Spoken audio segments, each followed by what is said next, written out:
Pourquoi je me révèle était la solution au sommet, planète Terre et Black Nigga te revient et parle du bercail de l'humanité, noyé des crises et pleurs. Yo, de ces enfants, oui, c'est adolescents lance comme une blindure subie dans ce monde. Dégradé de la pression, démographie coule, déboisement, l'endettement, dévaste l'environnement. Oh non, je prie le Dieu de la terre, là où qu'il se terre. Malgré les conférences, campagnes, écoles de conservation et protection des ressources naturelles terrestres. Quelque part, on garde la marque, la trace, oh yeah. Immortalisé, oui, dans mon tempo. L'homme, un agent de développement consommateur. Number one des ressources du bloc se trouve victime de la malédiction de ses richesses. Protégeons les plantes, la mon ciel, les forêts pour nos protégeons les plantes, la mon ciel, les forêts pour nos Année 2002, Mesdames, mesdemoiselles et messieurs, bonsoir à vous tous, bienvenue à cette émission. Et ce soir, nous allons parler de la campagne d'information et d'échange sur le processus RED+ au Togo. Nous recevons dans ce studio messieurs Nestor Ariavé, coordonnateur régional maritime du COSCREMA, Yao Agboté, directeur exécutif de l'ONG GIRCAFEM, et Bitibaya Kofi, point focal RED+ région maritime. Et pour poser les questions, je suis Victor Tobé, Madame Moustapha assure la mise en onde. Messieurs, bonsoir et bienvenue. Bonsoir. Alors, nous n'allons pas trop nous attarder sur les formalités. Présentez-nous le COSCREMA, Monsieur Ayamé. D'abord, je remercie Radio Horizon de nous avoir invités sur ce plateau. Je remercie également tout le personnel, le directeur surtout. Je remercie les fidèles auditeurs et auditrices de cette radio. COSCREMA est le collectif des organisations de la société civile de la région maritime. COSCREMA est une jeune fêtière qui rassemble des ONG et associations œuvrant dans tous les secteurs de développement. Et c'est pourquoi on appelle COSCREMA une fêtière multisectorielle. Donc COSCREMA est une fêtière régionale, elle couvre la région maritime avec des plateformes régionales, des plateformes préfectorales qu'on retrouve dans l'Avé, dans le Zio, dans le Yoto, dans le Vaud, dans le Bas-Bono et dans les lacs, et bien entendu dans le Grand Lobin aussi. Donc COSCREMA couvre l'ensemble de la région maritime, y compris le Grand Lobin. Et comment se fait la coordination au niveau de COSCREMA? La coordination se fait d'abord à travers l'exécutif, qui est la coordination générale, mais qui travaille en collaboration avec les plateformes préfectorales. Donc nous avons une coordination basée à Lomé, mais qui travaille en collaboration étroite avec des équipes de liaison basées dans chacune des préfectures que je viens de citer. Et donc c'est avec ces plateformes préfectorales que nous menons les activités, dont celles qui nous réunissent sur ce plateau en ce moment. Alors, parlons de cette campagne d'information et d'échange sur le processus RED+ que vous organisez ou que vous conduisez. Parlez-nous un peu. Oui, nous avons reçu de l'unité de coordination nationale de la RED+, qui est basée à Lomé, la mission d'organiser une campagne d'information et d'échange avec les chefs traditionnels, les leaders locaux de développement de façon globale, sur ce qu'est le processus RED+. Parce que tout à l'heure, je crois qu'on va y revenir abondamment. La RED+, c'est la réduction des émissions dues à la déforestation et à la dégradation des forêts. Donc c'est un mécanisme qui existe au plan mondial, et donc le Togo veut entrer dans ce mécanisme-là, et pour pouvoir y parvenir, il est question de faire un certain nombre de choses. Et donc, notamment l'élaboration de ce qu'on appelle une stratégie nationale RED+. Donc le Togo est en train d'entrer dans la RED+, et pour y parvenir, il est question que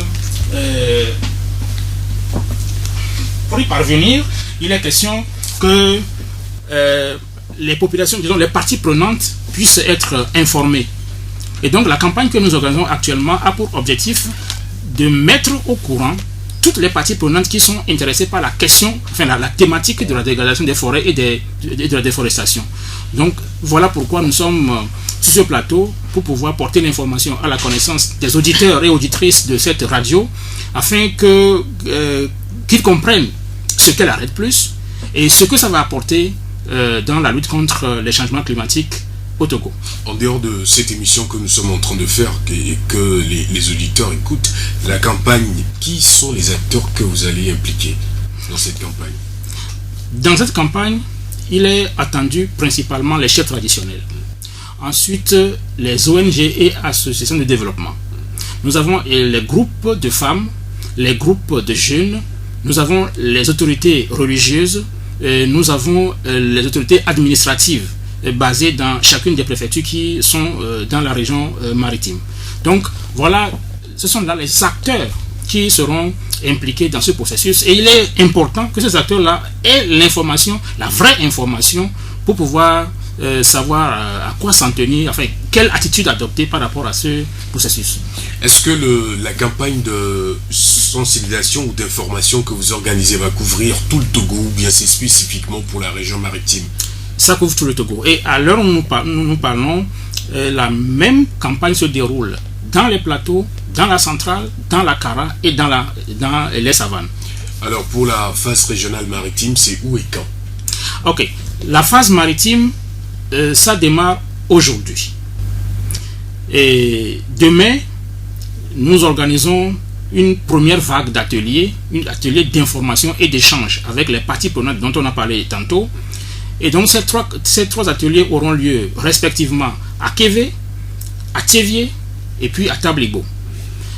Et ça c'est le 13. Le 16 décembre, nous allons organiser la deuxième vague de campagne, enfin la deuxième vague d'ateliers qui cette fois-ci va concerner les préfectures de Vaud, de Bamono et des Lacs. Donc ce sont là les deux vagues d'ateliers que nous allons organiser. Mais en dehors des ateliers, nous allons aussi animer des émissions comme celles que nous conduisons actuellement.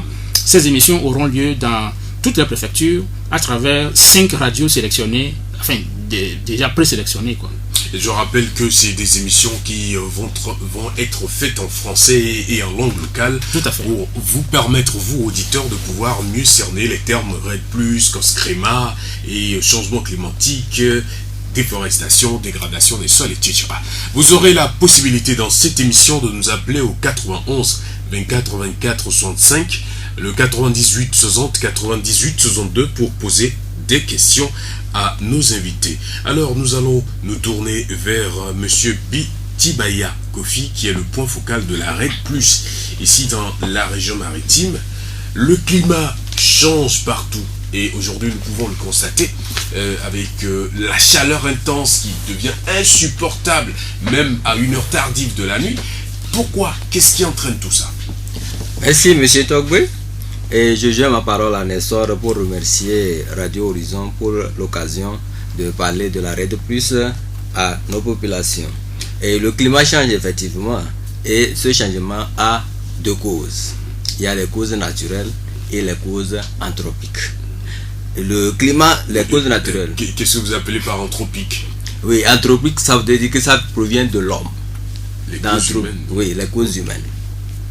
Et le climat, il a toujours changé. Et ce changement, il est normal. Et comment il se faisait? C'est-à-dire, je parle des causes naturelles. Et ce changement, il est normal et il se fait de manière lente. Et il n'y avait pas d'effet sur les êtres humains, les plantes. Et tout se passait normalement. Il se passait depuis la création du monde. Il y a toujours des changements. Mais ce qui se passe aujourd'hui, ce n'est plus ce qui se passait il y a des millions d'années. Et qu'est-ce qui cause cela? C'est l'activité humaine, nos industries. Aujourd'hui, il y a tellement d'industries. C'est vrai, en Afrique, il n'y a pas tellement d'industries, mais en Europe, les industries, chaque jour, il y a la fumée qui est dégagée dans l'atmosphère. On utilise les énergies fossiles, le pétrole, le gaz, et tout ça, ça dégage de la fumée. Le transport, nos voitures, les fumées qui se dégagent chaque jour dans l'atmosphère, ça dégage le CO2, le gaz carbonique.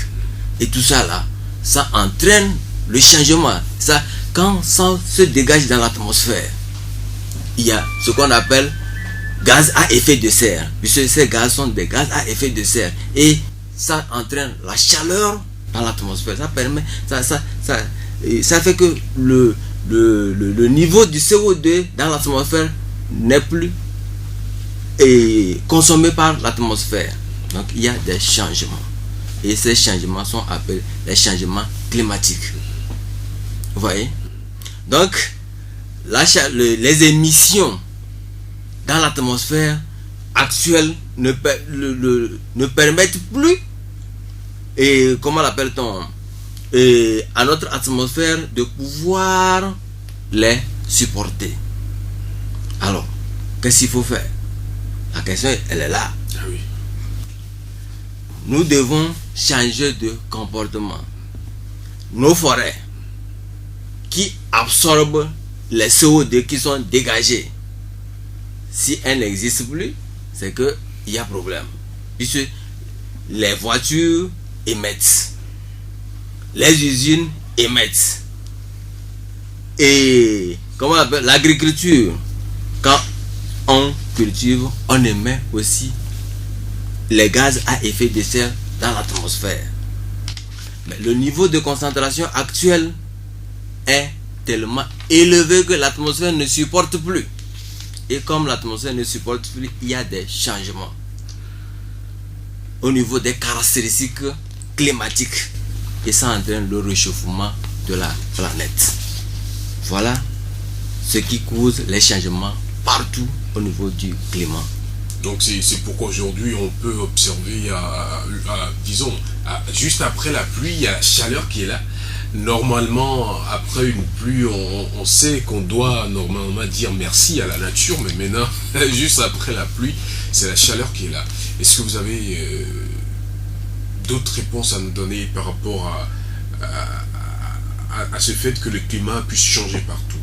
Monsieur Ariabe, si vous avez quelque chose à apporter. Oui, je voudrais peut-être apporter un petit complément d'information par rapport à ce qu'il vient de dire sur les causes de l'augmentation de la chaleur dans le monde.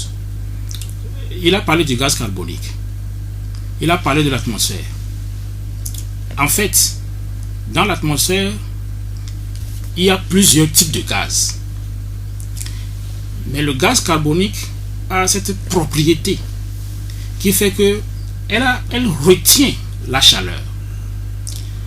Lorsqu'il y a beaucoup de gaz carbonique, une grande quantité de gaz carbonique dans l'atmosphère, ça fait que la quantité normale de gaz carbonique que l'atmosphère contenait déjà, ça augmente. Et quand cette quantité-là augmente, la chaleur qui vient du soleil, qui normalement, cette chaleur-là est répercutée sur la Terre.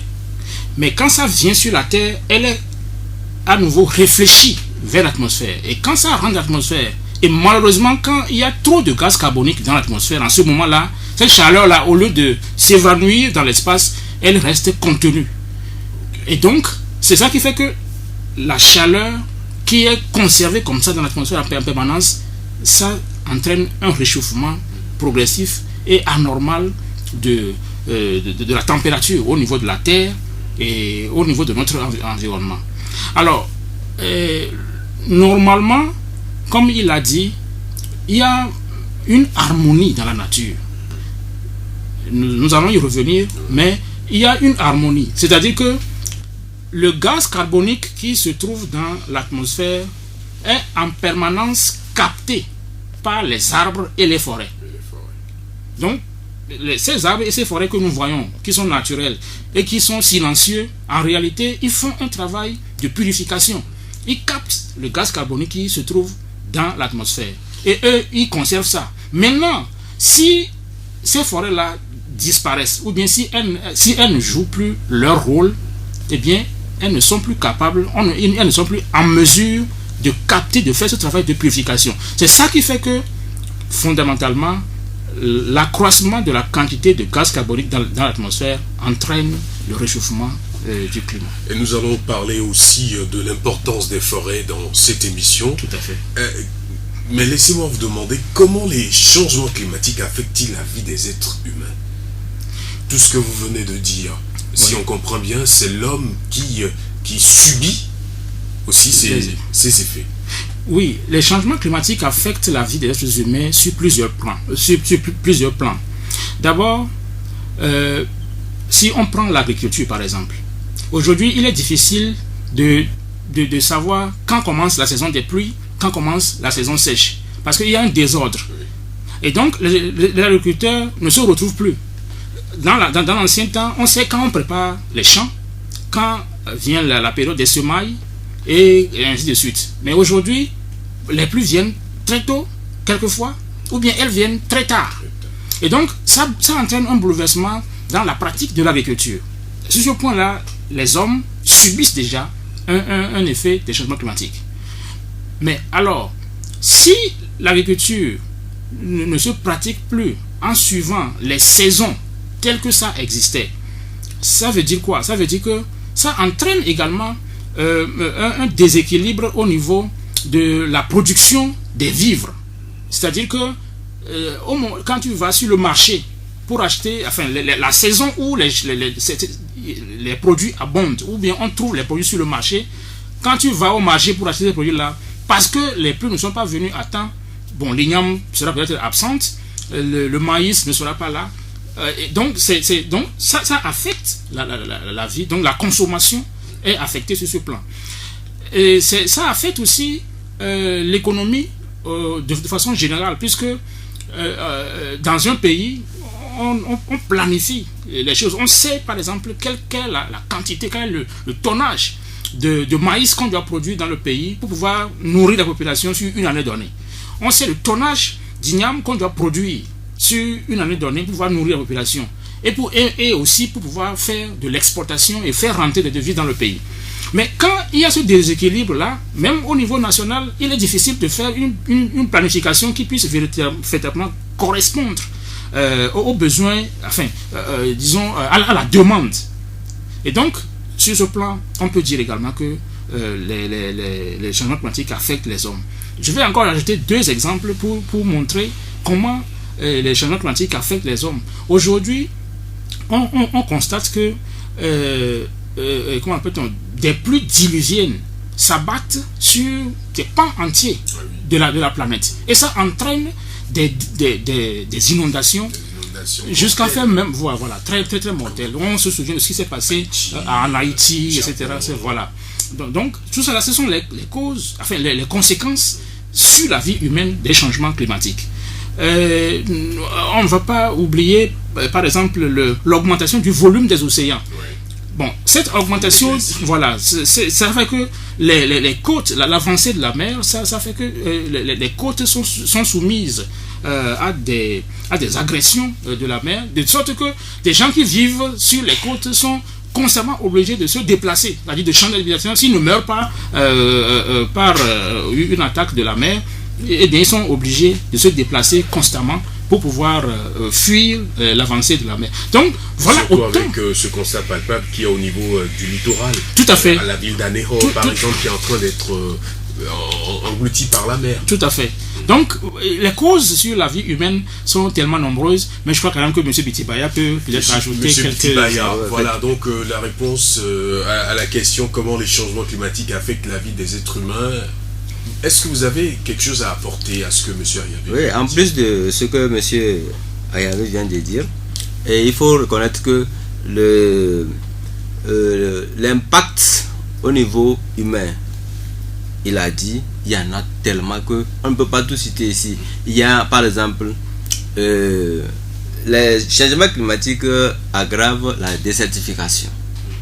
Et quand il y a désertification, il y a automatiquement dégradation des sols. Et quand les sols sont dégradés, il y a automatiquement érosion. Vous voyez? Donc, ça veut dire que l'agriculture a des problèmes. Ça veut dire que l'élevage a des problèmes. Ça veut dire que l'homme même a des problèmes. La hausse des températures, ça entraîne quoi? Ça entraîne la migration des espèces.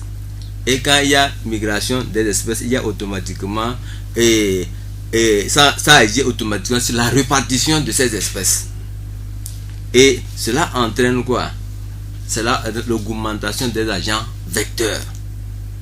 On aura la multiplication des moustiques, des mouches noires, des serpents d'eau, et automatiquement la santé est impactée.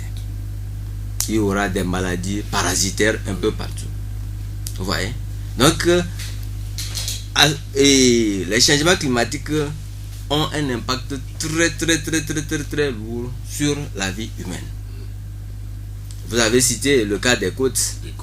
Et au niveau économique, par exemple, si on prend les routes de Adéhor, nous sommes sur la troisième route. C'est la troisième route. Sans compter les infrastructures qui sont parties.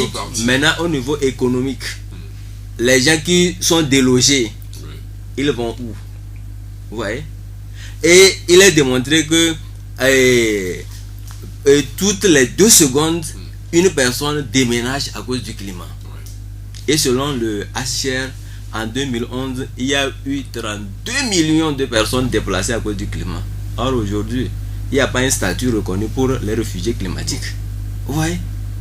Et tout ça, ça provient de nous-mêmes. Ça provient de nous-mêmes. Nous construisons, nous détruisons. Nous détruisons. Et nous venons d'écouter de tout ce que vous venez de dire, climat, changement climatique, variation pluviométrique et tout. Vous avez aussi parlé des arbres, forêts et climat. Quel est le lien? Monsieur Agnavé. Bon, effectivement, il existe un lien entre arbres, forêts et climat. Mais où se trouve ce lien?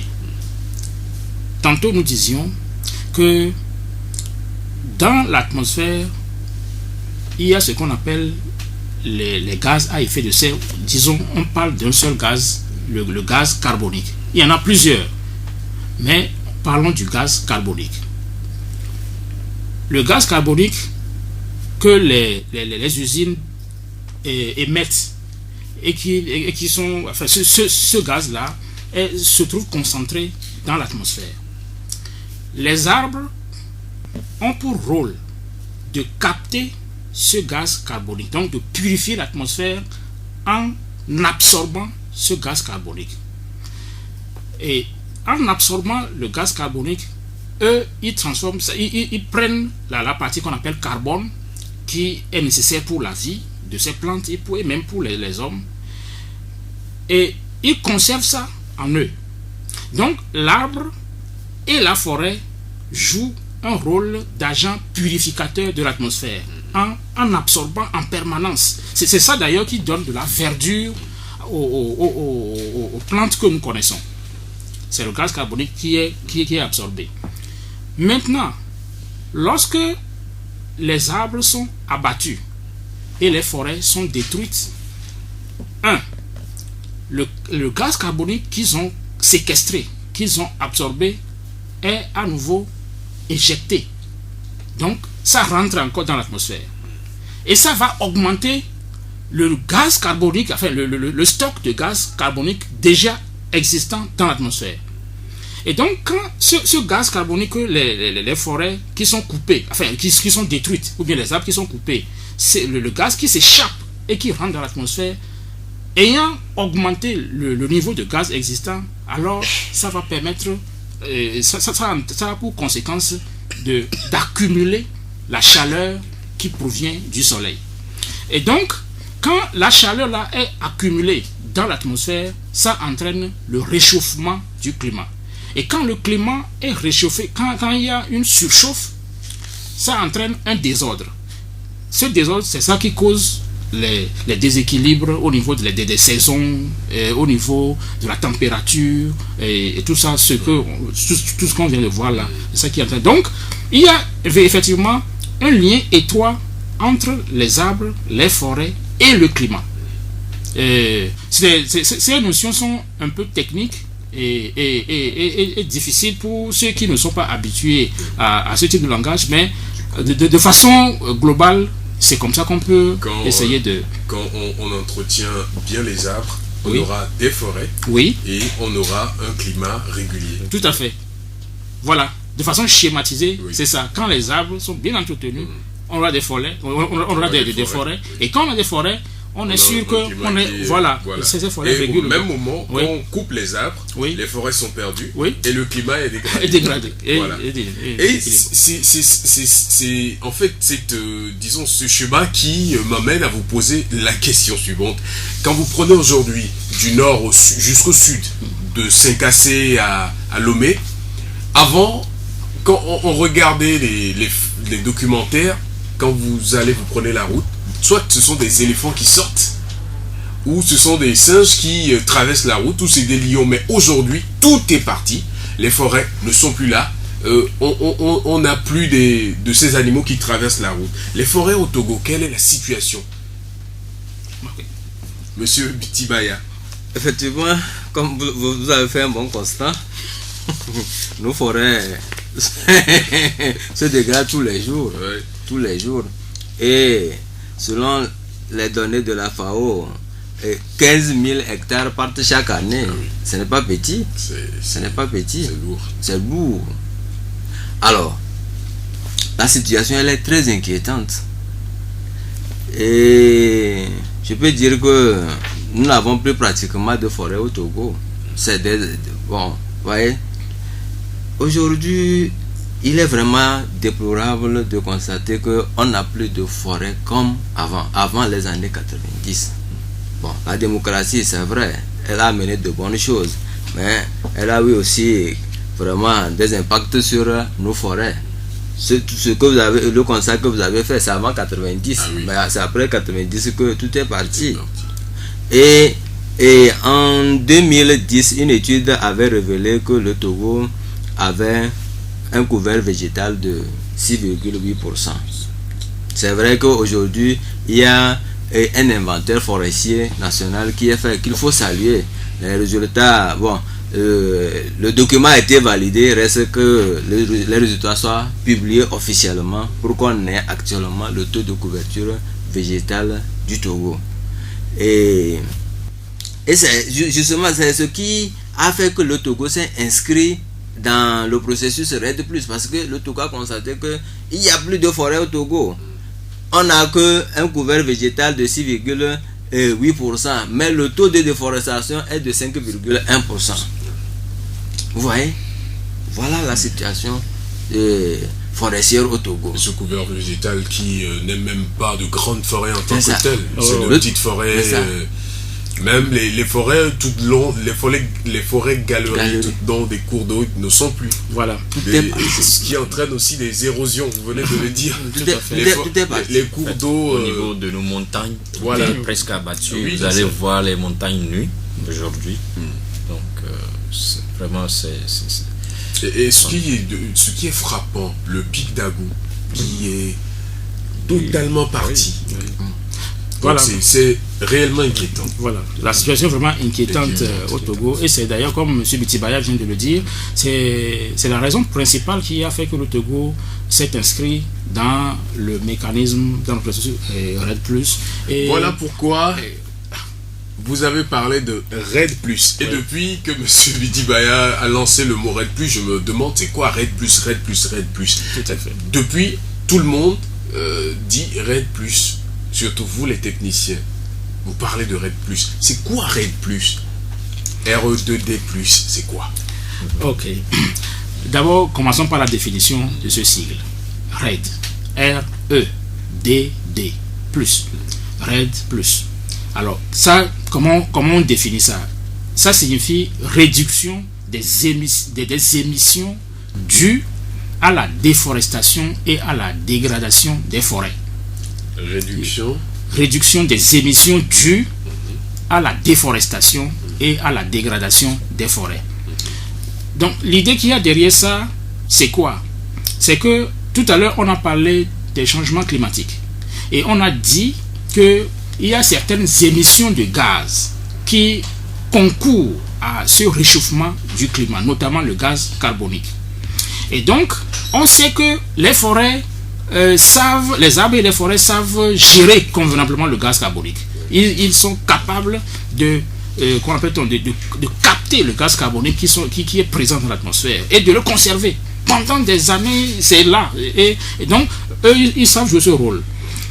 Maintenant, on a constaté que le changement climatique a plusieurs causes, notamment la cause qui est due à l'augmentation du gaz carbonique dans l'atmosphère.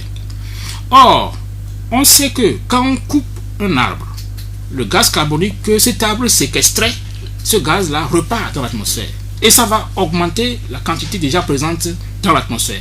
Quand on détruit une forêt, peut-être pour faire l'agriculture, ou bien pour tracer une route, ou bien pour construire un port, ou bien un aéroport, quand on fait ça, toute la végétation qui est là, le gaz carbonique qui est séquestré, qui est là à l'état dormant, ce gaz-là s'échappe et ça repart dans l'atmosphère. Et ça augmente. Donc, quand il y a une forte concentration de gaz carbonique, eh bien, ça fait que la chaleur est captée dans l'atmosphère et ça entraîne le réchauffement. Et donc, l'idée qui a amené la REDD+, c'est comment faire pour que les émissions dues à la déforestation et à la dégradation des forêts soient limitées.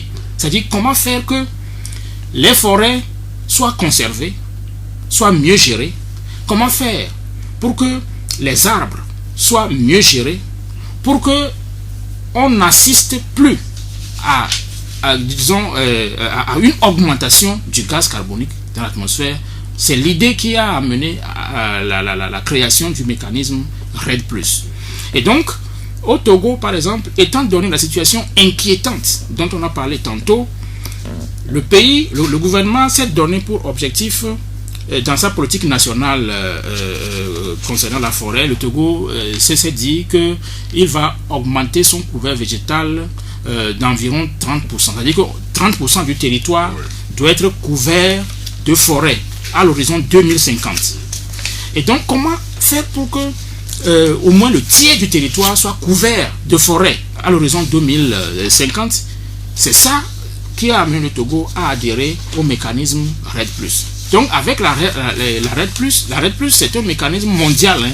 C'est quelque chose qui est approuvé même par l'ONU pour aider les pays, surtout les pays en voie de développement où les forêts disparaissent à grande vitesse, les aider à pouvoir conserver leurs forêts et même à pouvoir augmenter le nombre d'arbres et la quantité de forêts disponibles, à pouvoir augmenter ça de manière à ce que ça puisse d'abord profiter à ces pays-là, mais ensuite pour que ça puisse concourir à la lutte contre le réchauffement du climat. Donc c'est l'idée qu'il y a derrière la REDD+, et je crois que M. Bitibaya ne sera pas d'avis contraire. Oui, bon, la question que j'aurais à poser à M. Bitibaya, c'est quand on dit par exemple que on a besoin du couvert végétal, au même moment il faut construire des routes, il faut créer de l'habitat, il faut faire tout ça, et au même moment on parle de couvert végétal. Vous voyez qu'il n'y a pas, disons, une contradiction dans les termes. En fait, il n'y a pas de contradiction. Oui. Mais avant de revenir à votre question, je voudrais ajouter à ce que Nestor a dit, qu'on a dit REDD+, on a défini le R, on a défini le E, on a défini les 2D. Les gens vont se demander, et plus? Oui. Non. En fait, plus, c'est pour dire que il faut gérer durablement les forêts. Il faut la conservation et la gestion durable des forêts. Il faut augmenter le stock de carbone. C'est ça qui est mis dans plus. Donc il y a plusieurs activités à mener. Il y a plusieurs activités à mener. Le plus sous-tend beaucoup de choses à faire. Vous voyez. Voilà. Donc, et on s'est rendu compte aussi, pourquoi la REDD+, on s'est rendu compte aussi que la déforestation et la dégradation des forêts contribuent à l'émission des gaz à effet de serre à hauteur de 17%. Et dans les pays en développement, si je prends le cas de l'Afrique, l'Afrique n'a pas d'industrie de haut niveau comme les pays développés qui émettent le gaz carbonique. En Afrique, la principale source d'émission, c'est la déforestation et la dégradation des forêts. C'est pourquoi le mécanisme REDD+ a été mis en place pour aider les pays en développement, notamment surtout les pays africains, à mieux gérer leurs forêts. Maintenant, pour revenir à votre question, c'est vrai, on ne peut pas dire, on n'a pas interdit de couper les arbres. ce n'est pas interdit. Nous-mêmes, nous sommes assis sur les chaises ici et ces chaises sont faites à base de bois. Il faut les couper de manière rationnelle. Il faut le couper de manière rationnelle. Il faut planter. Il faut, quand vous coupez un arbre, il faut savoir que cet arbre-là jouait un rôle et il faut penser à le remplacer. Il faut penser à le remplacer. Alors, enchaîner en même temps avec les avantages du mécanisme RED+. Effectivement, la RED+ a beaucoup d'avantages. Notamment, par exemple, avec la RED+, on aura une agriculture performante et adaptée au changement climatique. C'est quoi une agriculture performante adaptée au changement climatique? Avant, on cultivait avec des méthodes traditionnelles. Alors, avec la RED+, on va développer des technologies innovantes dans le domaine de l'agriculture. Et on prend le cas par exemple des techniques de GIFEC qui utilisent des champignons, par exemple pour fertiliser les sols. Vous voyez, ça c'est des nouvelles techniques. Avant, les gens, une seule personne pouvait aller abattre peut-être 5 hectares pour faire un champ. Et à la fin sortir avec peut-être 15 sacs de maïs. Vous voyez, alors après avoir abattu 5 hectares de forêt, ou bien avec les insecticides, ou bien disons les pesticides, on brûle tout un espace. Vous voyez, tout ça là, on tue toute cette biodiversité pour faire un champ qui ne donne aucun rendement. Oui, parce qu'il y a le pesticide qui est là, donc indirectement, les graines qui sont semées, ils sont tués. Ouais.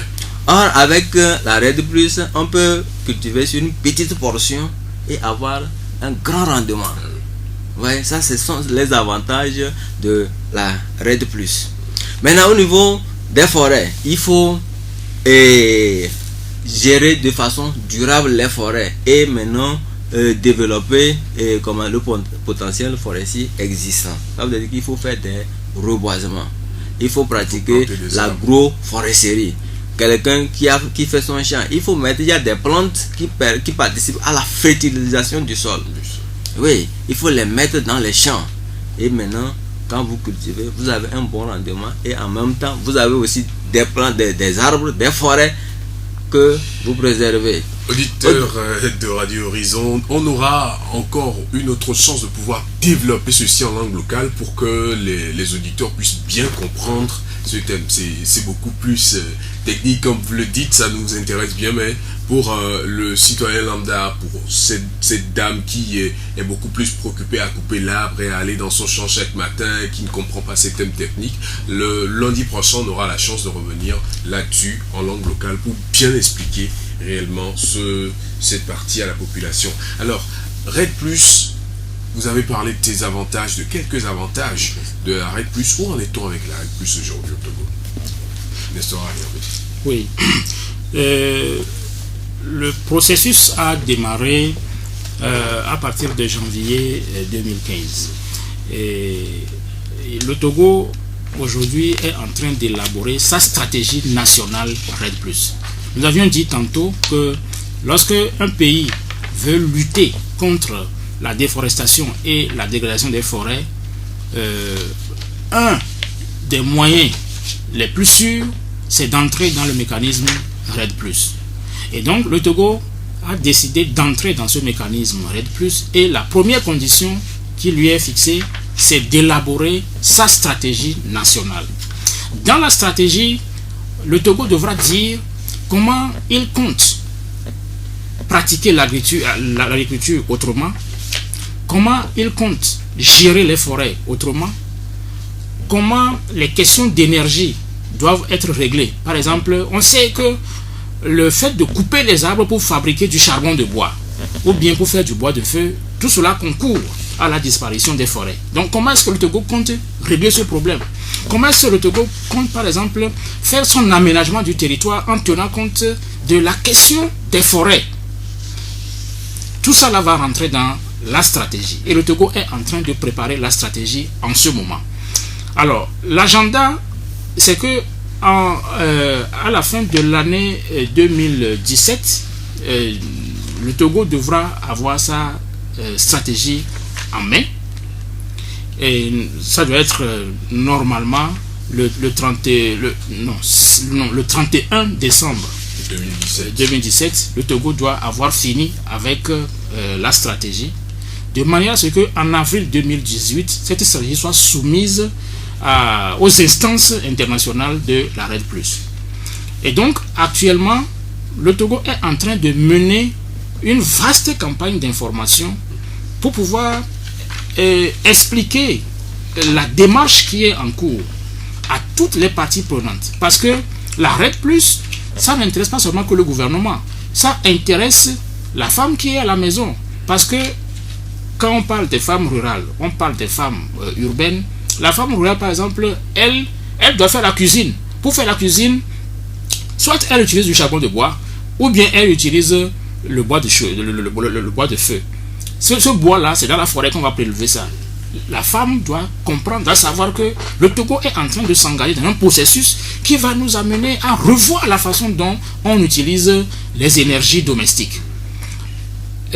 Comment l'appelle-t-on ? Le fonctionnaire doit savoir que désormais le Togo, le pays est en train d'élaborer sa stratégie, et lui-même en tant que fonctionnaire, ça va aussi affecter sa façon de consommer les énergies, tout ce qui entraîne dans la question de la protection forestière. Et donc, actuellement, c'est cette campagne d'information qui se mène. Et quand on aura fini la campagne, eh bien, le document sera élaboré. Ce qui va se passer, c'est que une douzaine d'études vont être conduites. C'est-à-dire la RED+ Togo, avec la coalition nationale RED+, a prévu de réaliser une douzaine d'études sur les différentes questions qui entrent dans la gestion des forêts. Ces études-là, lorsque les consultants seront sur le terrain, ils auront à rencontrer les différents segments de la population dont on a parlé. Et donc, il est important qu'en ce moment, ces différents segments de la population, les chefs traditionnels, les groupes de jeunes, les groupes de femmes, les ONG associations, qu'ils aient l'information, et que lorsque les consultants seront à leur niveau, qu'ils puissent effectivement collaborer pour fournir les informations dont on a besoin pour bâtir une stratégie solide qui puisse retenir l'attention des instances internationales de la RED+. Voilà, Nestor Arianvé a profité pour donner les noms de ceux-là qui sont concernés par le processus RED+. Est-ce que vous pouvez aussi ajouter quelques acteurs, d'autres acteurs qui sont concernés? Oui, bon, et nous, les acteurs, nous avons, comme il a dit, nous avons les chefs traditionnels qui sont concernés, c'est-à-dire l'administration décentralisée qui est concernée. Nous avons les journalistes que vous êtes concernés aussi, et vous avez d'ailleurs été formés par rapport à la RED+.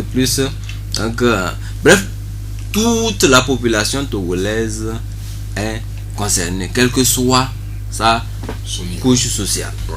Oui. Alors, aujourd'hui, nous avons parlé de la campagne d'information et d'échange sur le processus RED+ au Togo. Nos invités nous ont parlé d'abord de COSCREMA qui conduit cette campagne, et ils nous ont parlé de la RED+, un mécanisme qui vient répondre aussi à la déforestation, à la dégradation des forêts. Nous avons également parlé des changements climatiques, pourquoi le climat change, pourquoi nous abattons les arbres, les conséquences et tout ceci. Alors, messieurs, Nestor Arianvé, Bitibaya Kofi, Yaoua Boté, nous commençons par la droite. Yaoua Boté, quel est votre message à l'endroit de la population togolaise? Oui, et mon message ira directement droit aux femmes. Et parce que dans leurs activités génératives de revenus, la femme en milieu rural va faire le charbon et vendre pour avoir de l'argent. Et avec ce processus, on doit limiter la production du charbon. Et ces femmes, j'ai envie de leur dire de freiner un peu la coupe de bois, mais de s'orienter vers d'autres activités qui vont leur procurer des revenus conséquents. Et comme ça les aide aussi à participer à la réduction de la déforestation dans notre pays. Merci. Nestor Ariavé. Oui, et le message que nous pouvons lancer à l'endroit de nos auditeurs et auditrices, c'est que le Togo est en train de bâtir sa stratégie nationale RED+. L'objectif, c'est d'avoir un document dans lequel on trouve les éléments d'information susceptibles de retenir l'attention des décideurs au niveau mondial pour accompagner le Togo à gérer durablement ces forêts. Alors, nous demandons à tous ceux qui nous écoutent de se tenir prêts. Lorsque les consultants vont venir, ces consultants iront vers les chefs traditionnels, ces consultants iront vers les groupes de femmes, ces consultants iront vers les groupes de jeunes, ces consultants iront vers les ONG et associations, ces consultants iront vers les autorités religieuses ainsi que celles administratives. Il faudra que chacune de ces parties prenantes-là accueille ces consultants et leur fournisse les informations demandées. Et en même temps, au moment où nous nous trouvons, nous devons nous-mêmes, en tant qu'acteurs de la société civile, nous réunir pour réfléchir. Par exemple, comment est-ce que nous pouvons, quelles propositions nous pouvons faire pour que le document qui est en train d'être élaboré soit plus riche. C'est-à-dire, comment, par exemple, nous voudrions que les questions de terre, c'est-à-dire le problème foncier, parce que la RED+, ça concerne aussi les problèmes fonciers. Ce n'est pas seulement comment planter les arbres ou bien comment faire l'agriculture autrement, mais il y a aussi la question de terre. Alors, quelles propositions nous pouvons faire pour que les consultants essayent de bâtir, enfin d'élaborer un document fiable. Voilà. Monsieur Bitibaya. Ok. Et la RED+, c'est l'affaire de nous tous, puisque elle touche tous les secteurs d'activité et tout le monde doit contribuer à l'élaboration de la stratégie nationale RED+ au Togo. Le message que je lance à tous les auditeurs, que chacun contribue, quel que soit son niveau, à la réalisation de ce processus, à la réalisation de ce document qui permettra au Togo de disposer d'une stratégie nationale RED+, puisque cette stratégie sera soumise à concurrence. Plusieurs pays soumettront leur stratégie et c'est la stratégie qui sera bien ficelée, qui sera retenue, et c'est après que la stratégie est retenue qu'il y aura la phase de mise en œuvre, et c'est là qu'il y aura des avantages sur le terrain. Nous avons parlé des avantages ici. Pour le moment, les gens ne sentent pas. On passe, on informe, on sensibilise, on recueille. Les gens pensent que bon, c'est pour aller garder encore dans les tiroirs. Non, c'est pas pour aller garder dans les tiroirs. Il faudrait que cette stratégie soit bien élaborée, être soumise et retenue pour qu'on passe à la phase de la mise en œuvre. Et c'est à la phase de la mise en œuvre qu'il y aura des projets. Et même quelqu'un qui a sa petite forêt cachée quelque part, elle sera découverte et il y aura des avantages liés à cette forêt. Alors, auditeurs de Radio Horizon, je pense que vous avez pris bonne note de tout ce qui a été dit. Cette émission s'est faite en langue française. Le lundi prochain, nous le ferons en langue locale pour que vous puissiez aussi, au-delà de vos inquiétudes, poser des questions à nos invités. Merci à Nestor Ariavé, coordonnateur régional maritime du COSCREMA. Merci à Yao Agoté, directeur exécutif de l'ONG-GFM. Et merci à Bitibaya Kofi, point focal, RED+ région maritime Atelier. Merci à vous tous qui avez été des nôtres. Merci à Mustapha Yolou qui a assuré la mise en onde. Victor Tobé a présenté cette émission. À jeudi prochain. Très bonne suite de nos programmes. De l'humanité, noyé des crises et pleurs, yo. Deux enfants, oui, c'est adolescent lance comme une plaigneur subie dans ce monde. Dégradé de la pression, démographie coule, déboisement, endettement, dévaste l'environnement. Oh non, je prie le Dieu de la terre, là où qu'il se terre. Malgré les conférences, campagnes, écoles de conservation et protection des ressources naturelles terrestres. Quelque part, on garde la marque, la trace, oh yeah. Immortalisé, oui, dans mon tempo. L'homme, un agent de développement consommateur. Number one des ressources du bloc se trouve.